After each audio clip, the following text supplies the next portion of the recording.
እሺ አሁን ፓስታ በአትክልት ነው እየሰራን ያለ ነው። ይሄኛው ካሮት ነው፣ የተቀቀለ ካሮት፣ የበሰለ ካሮት ማለት ነው፣ ዘይት ያልነካው። እዚህ ጋር ቦሎቄ ያለ የበሰለ ቦሎቄ፣ ቲማቲም፣ ይሄ ቀጫጭን የተከተፈው ቲማቲም ነው። ቲማቲም በሽሪሚሪ መልኩ ተከትፎ፣ ቀጥሎ ደግሞ በዚህ በጥቁር ሆኖ የሚታያችሁ ቀይ ስር ነው፣ የተቀቀለ ቀይ ስር ማለት ነው፣ የበሰለ ቀይ ስር። እዚህኛ ደግሞ ዝንጅብልና ነጭ ሽንኩርት ጎረድ ጎረድ ተደርጎ፣ ያኛው ደግሞ ቀይ ሽንኩርት ነው። እሱም እንደዛው ሽሪሚሪ ተከትፎ ነው እና ቀይ ሽንኩርት ነው። እዚህ ጋር ነጣ ብሎ የሚታየው ደግሞ ቲማቲም ነው። ማን ነው? ድንች ነው፣ የበሰለ ድንች። በጣም ግን መብሰል የለበትም ለአትክልት ስለሆነ ሲቆራረስ ስለሚፈራርስ መካከለኛ ነው የሚቀቀለው ማለት ትንሽ ብዙም ጥሬ ሳይሆን። ከዛ በኋላ ይሄ ጥቅል ጎመኑ ደግሞ በዚህ መልኩ ነው መከተፍ ያለበት፣ አራት ማዕዘን። ምክንያቱም ከፓስታው ጋር አንድ አይነት መሆን የለበትም፣ መቅጠን የለበትም። በአራት ማዕዘን መልክ ነው እንደዚህ ነው የሚከተፈው ማለት ነው። እና ይሄን ይመስላል። አሁን ደግሞ ፓስታችንን ይቀቀላል። ውሃው ሲፈላ እስከዛ ፓስታችንን እንጠብቃለን። ለፓስታው አትክልት እና ይሄን ይመስላል ግብአቱ ይሄ ነው። ያው በኋላ ላይ እንግዲህ ጨውም ዘይትም ምጣኔውን አብረን እናያለን ሲጠባበስ፣ ስራውን ደግሞ በጋራ እናያለን ማለት ነው።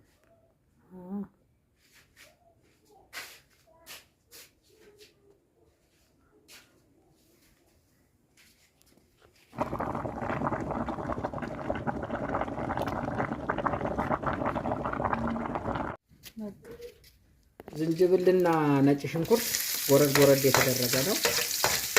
ይሄ ዝንጅብልና ነጭ ሽንኩርት የመጀመሪያ ግብአት ይሄ ነው።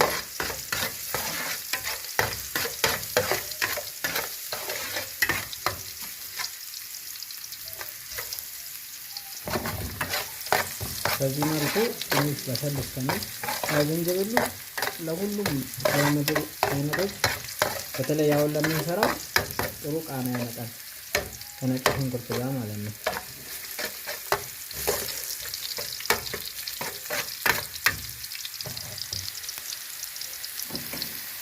ከዛ በኋላ ቀጥታ ጥቅል ጎመኑን ነው የምንጨምረው። ምክንያቱም ሌሎቹ የገነፋፈሉ ነገር የበሰሉ ነገር ስለሆነ ይሄ ነው እስካሁን እሳት ያልነካው። ጥቅል ጎመናቸውን እንጠብሳለን። ቀይ ስሩም ድንቹም ካሮቱም የበሰለ ነገር ስለሆነ ይሄንን ነው ቅድሚያ የምናበስለው፣ ጥቅል ጎመኑ ማለት ነው።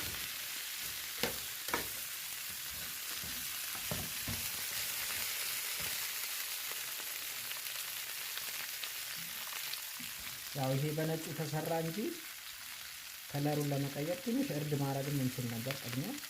ይሄ በነጩ ስለተፈለገ ነው።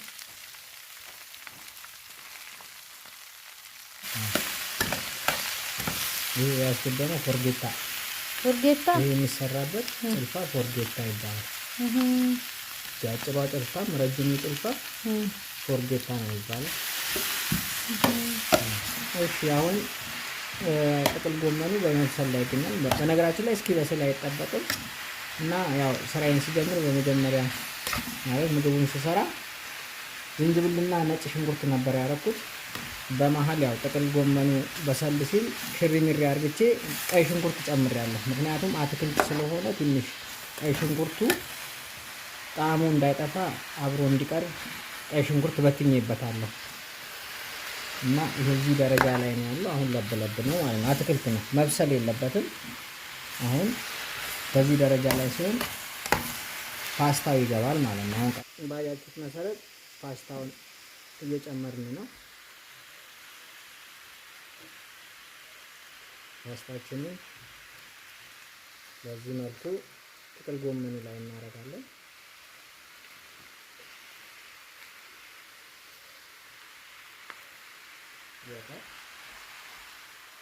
ይሄ ደግሞ ያ እናገላብጠዋለን እየቆራረጡ ፓስታ በአትክልት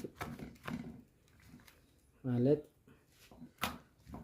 ፓስታው አልቆለታል። ጥቅል ጎመኑም እንደዛው። ግን ከዚህ በኋላ የሚገቡ ብዙ ነገሮች አሉ። እነሱን አብረን እናያቸዋለን። በዚህ መልኩ ያው እዚህ ጋር የሚገለበጠው ምኑ ነው? ፓስታው፣ ጥቅል ጎመኑ ለብለቡና ቅድም እንዳልኳችሁ ማለት ነው። ፓስታውን እንገለብጠዋለን በትሪያችን ላይ ገልብጠን። ሌላው ግብአቶችን ደግሞ ያው የበሰለ ካሮቱ፣ ድንቹ፣ ቀይ ስሩ እንደገና መቁላላት ስላለበት ነው። ተቁላልቶ እዚሁ ላይ በዲኮርም ደረጃ ስለሚያሳምርልን እና ይሄ ምንድነው? ፓስታው እና ጥቅል ጎመኑ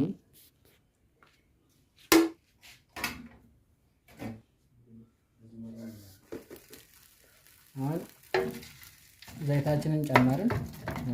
እዚህ ደረጃ ደርሰናል።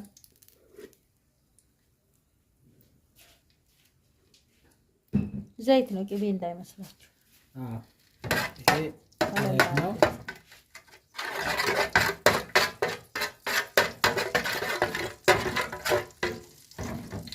በዚህ መልኩ ዘይታችን ሲፈላ እንፈል ያለው ካሮቱ ማለት ነው። ካሮቱ ነው የምንጨምረው። ካሮቱ በነገራችን ላይ የበሰለ ነው። ቅድም እንዳልኳችሁ የበሰለ ካሮቱን ነው የምንጨምረው።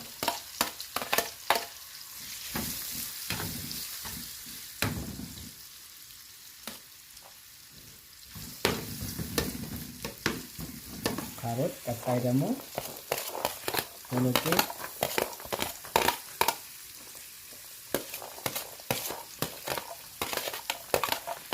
በዚህ መልኩ ቦሎቄያችንን እንጨምራለን። ቦሎቄው ያው በደንብ የበሰለ ቦሎቄ ነው፣ በጣም ማለት ነው። ምክንያቱም አትክልት እስከሆነ ድረስ ሌሎቹ እሱን መብሰል አለበት ውስጣችንን እንዳይረብሸው።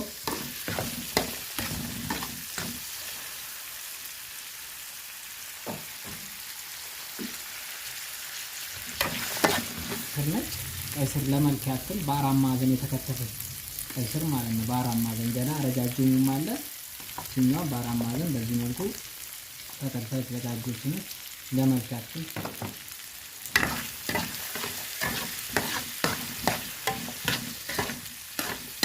ምንም ነው ግን አሁንም ነው የከፈትኩት።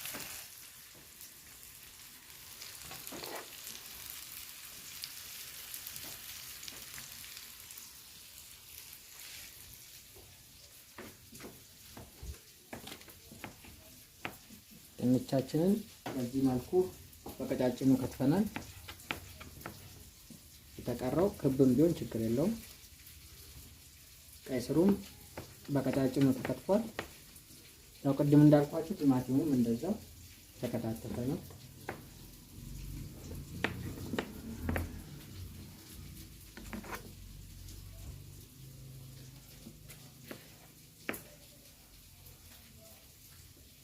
ምናልባት አንድ ጥያቄ ሊኖራችሁ ይችላል። በዚህ ሰዓት እዛ ጋር የገለበጥነው ጥቅል ጎመንና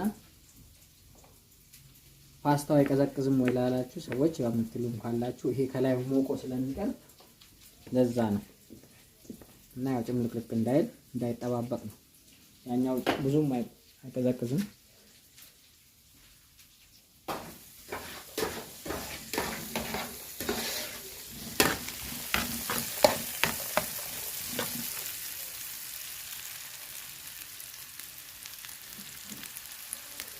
አሁን በመቀጠል ነጩን ድንች ነው የምንጨምረው። ምክንያቱም ቀይ ስሩ ቅድሚያ ከገባ እንደገና ያጠፋዋል ከለሩን፣ ሌላ ነገሮች ስለሚጨምረው ስለሚያጠፋው ድንቹን ነው የምንከተው። መጨረሻ ላይ ነው መግባት ያለበት ቀይ ስሩ።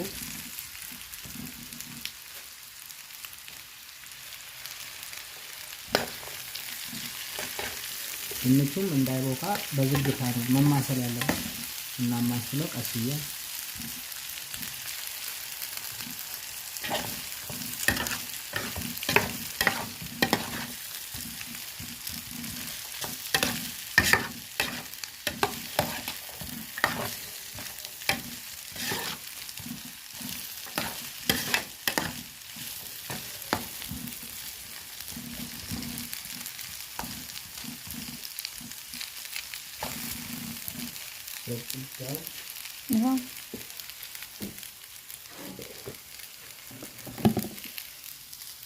በቀጣይ ቲማቲም ያው በዚህ መልኩ የከተፍነውን ቲማቲም እንጨምረዋለን።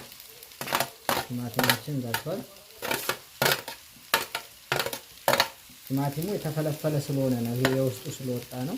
በዚህ መልኩ ቲማቲሙ ይሄም አይጣልም፣ ያው ተከትፎ አሁኑኑ ይገባል ማለት ነው።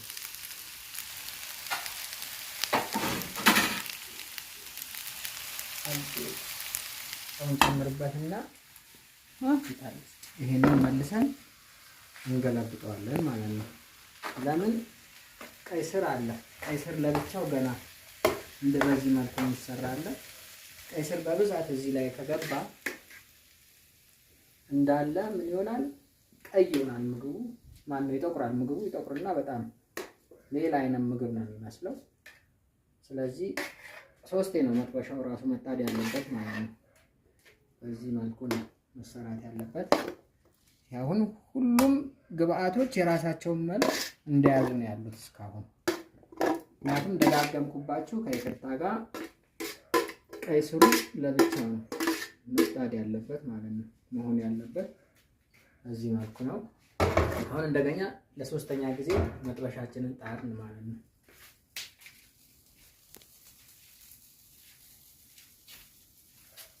ባልኳችሁ መሰረት ዘይት መጥበሻው በሚገባ ስላለው መጥበሻው ላይ ዘይት ማድረግ አይጠበቅብንም።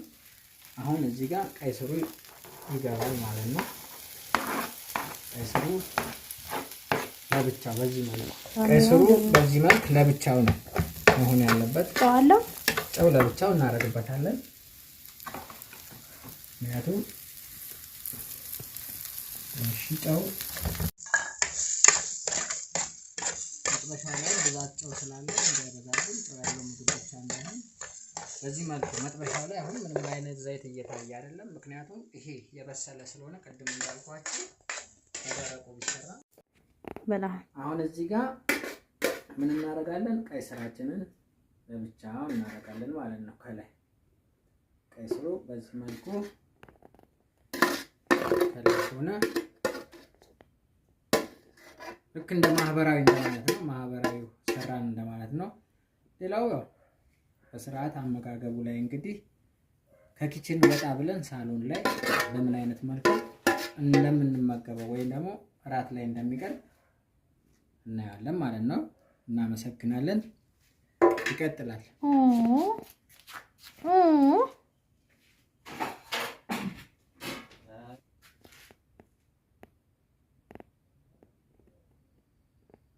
ይሄንን ይመስላል እንግዲህ የዛሬው እራታችን።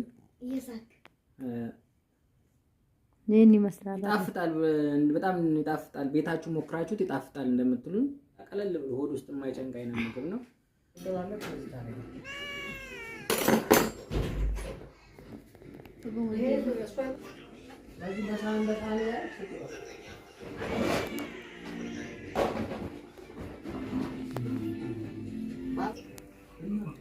የቀረጽክ ነው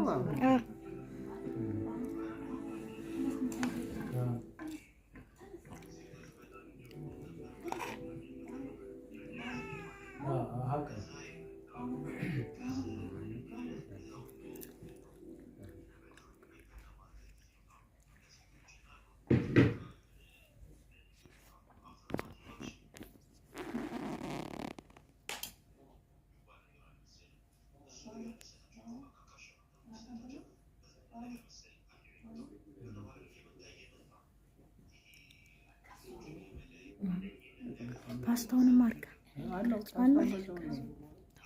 ተጎራደዋል።